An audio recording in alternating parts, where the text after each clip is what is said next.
سوال یہ بھی ہے، روزہ کن چیزوں سے ٹوٹتا ہے؟ کیا روزے کی حالت میں بلڈ ٹیسٹ کروا سکتے ہیں؟ روزہ جن چیزوں سے ٹوٹتا ہے آپ کو یہ معلوم ہوگا، مشہور و معروف چیزیں ہیں۔ کھانے سے، پینے سے روزہ، کسی بھی طرح کی کوئی بھی چیز آپ نے کھا لیا، پی لیا تو روزہ ٹوٹ جائے گا۔ اسی طرح سے جمع کیا، یعنی شادی شدہ مرد اپنی عورت سے ملاقات کیا، ہم بستری کیا، تو اس کا روزہ ٹوٹ گیا۔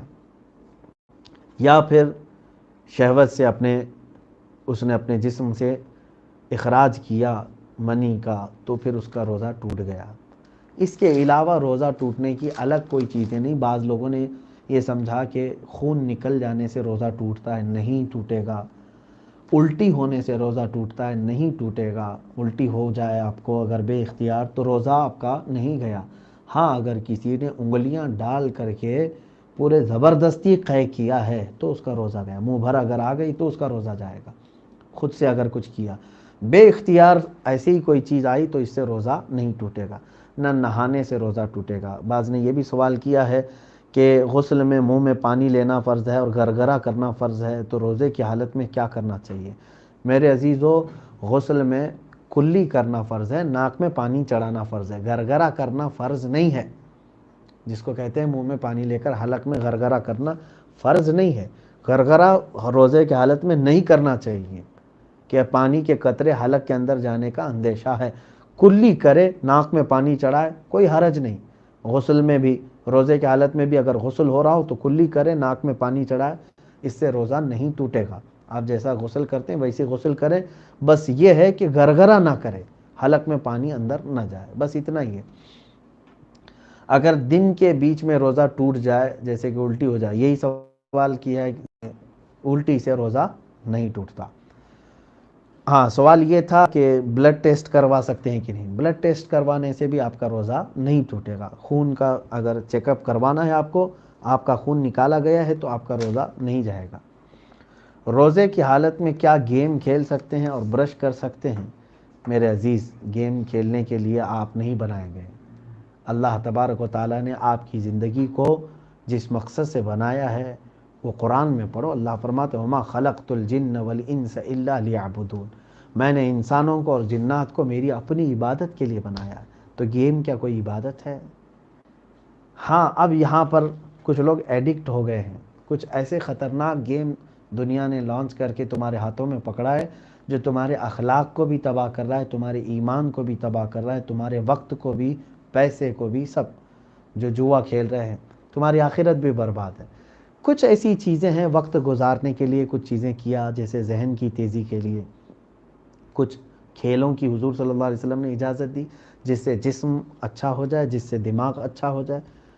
ہاں، اگر آپ کو گیم کھیلنا ہے تو تیر اندازی سیکھو، حضور صلی اللہ علیہ وسلم نے حکم فرمایا تیر اندازی سیکھو۔ کیا یہ بہتر گیم نہیں ہے؟ اس میں تمہارا نشانہ بہتر ہوگا۔ اس کے علاوہ کشتی کے لیے حکم ہے کہ تم کشتی لڑو تاکہ تمہارے اندر طاقت اور تم ڈیفنس کر سکو، سیلف ڈیفنس کا طریقہ آ جائے۔ اور تمہیں سوئمنگ کا حکم دیا گیا ہے، سباحہ یعنی تیرنا سکھاؤ۔ اس سے بہتر گیم کیا ہو سکتے ہیں؟ لوگ یہ سوچتے ہیں کہ کسی جگہ کمبل میں بیٹھ کر کے آرام سے اس موبائل میں ہی کھیلیں، آسانی ہو۔ آج کے بچوں میں بھی یہ حال ہے کہ پہلے بچے ہمارے مٹی میں کھیلتے، میدان میں کھیلتے، پتہ نہیں کیا کیا کھیل، وہ سب کھیل اب مر گئے بیچارے۔ پہلے کے کھیل فنا ہو گئے، سارے کھیل بچوں کے ہاتھ میں آ گئے موبائل میں۔ بس ان بچوں کو بھی ان گیموں سے بچایا جائے۔ ہیلتھی بچے وہی ہیں جو اپنے بچپن میں عام طور پر جیسے ورزشی کھیل ہوتے ہیں ان کھیلوں میں ان کو رکھا جائے۔ آج جن لوگوں نے ایپل فون بنائے اور جن کے ہاں بڑے بڑے کمپیوٹر لانچ ہوئے، ان کمپنیوں کے مالکان اپنے بچوں کے ہاتھ میں فون نہیں دے رہے ہیں۔ ایپل کمپنی کا مالک اپنے بچے کے ہاتھ میں فون نہیں دیتا۔ تو کیا بڑے بڑے لوگ وہ چاہ رہے ہیں کہ ہمارے بچے ہیلتھی بنے، جیسے نیچرل کھیلتے ہیں سب، ہم جیسے کھیل کے بڑے ہوئے ویسے ہی کھیلیں؟ تو آج ان تمام چیزوں سے بچنا چاہیے۔ ہر جوان، مرد، عورت، سب سے میں کہوں گا گیم خاص طور پر اگر آپ کے ہاتھ میں ہے بھی تو سوائے آپ کے وقت کے نقصان کے اس سے کچھ بھی حاصل نہیں ہے۔ کیا آپ اس میں جو گیم کھیل رہے ہیں کہ الگ الگ قسم کے نا پوائنٹس بنائے جاتے ہیں، سٹار بنائے جاتے ہیں، تو جتنے سٹار بنیں گے اتنا ثواب بڑھتا جاتا ہے، آپ کو اتنا جنت کے قریب جا رہے ہیں آپ۔ اگر ایسا کچھ ہوتا تو میں بالکل اجازت دیتا کہ صبح سے لے کر شام تک گیم کھیلیں، جبکہ آپ کا ضمیر خود یہ کہتا ہے کہ گیم کھیلنے میں سوائے وقت کے نقصان کے اور کچھ بھی نہیں ہے، آخرت خراب ہوگی، اس سے اپنے آپ کو بچائیں۔ سوال یہ ہے، حیض اور استحاضہ میں اگر کوئی عورت فرق نہ کر پائے، روزہ رکھا ہوا اگر اس نے روزہ رکھ لیا ہے تو کیا کرے؟ یہ تفصیل طلب ہے عورتوں کے لیے کہ یہ مسائل ایسے ہیں کہ ان کو عورتوں کی محافل میں بیان کیے جائیں، پھر بھی میں مختصراً بتا رہا ہوں کہ عورت کو ہر مہینے جو ماہواری آتی ہے وہ حیض ہے، اور ایک ہے بیماری کی وجہ سے آتا ہے وہ استحاضہ ہے۔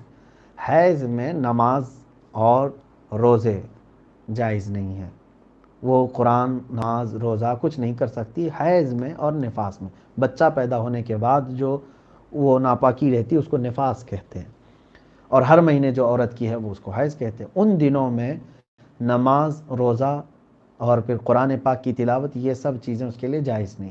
لیکن ایک ہے استحاضہ، وہ عورتیں خود ہی سمجھ جائیں گی کہ استحاضہ کیا ہے، کیونکہ کچھ عورتوں کی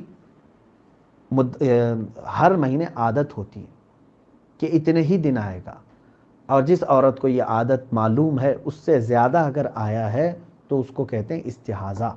استحاضہ کے ایام میں نہ نماز معاف ہے نہ روزہ معاف ہے، وہ ساری چیزیں ویسی کر سکتی ہیں۔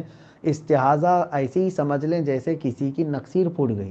نکسیر پھوٹنا مطلب ناک سے خون جاری ہوا، کسی کو یہ بیماری ہوتی ہے، تو استحاضہ میں کوئی چیز معاف نہیں ہے، وہ روزہ بھی رکھے گی اور نمازیں بھی پڑھے گی، جبکہ وہ پاک کر لے، اس کے لیے اتنا دھو لے اور وضو کرے اور نماز پڑھے۔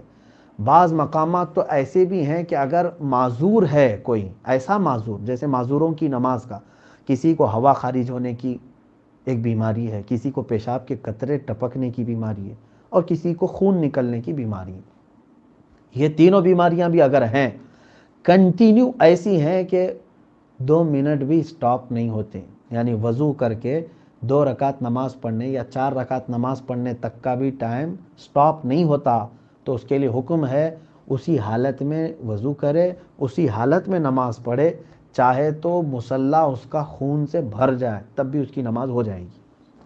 یہ معذوروں کے لیے ہے، یا پھر نماز کے حالت میں ہی اس کی ہوا خارج ہوتی رہ جائے تو بھی اس کی نماز ہو جائے گی، اس معذور کے لیے جس کو اتنا وقت بھی خالی نہیں مل پاتا کہ وہ 4 رکعت نماز ادا کر سکے۔ لیکن یہ ہے کہ ہر نماز کے لیے وہ نیا وضو کرے گا معذور۔ تو یہی حکم استحاضہ والوں کے لیے بھی ہے۔ عورتوں کو یہ خود اچھی طرح سے معلوم ہو جاتا ہے کہ اگر وقت سے زیادہ آیا ہے تو وہ استحاضہ ہے، اس میں وہ ان کے لیے روزے معاف نہیں ہیں، وہ روزے ضرور رکھیں گی۔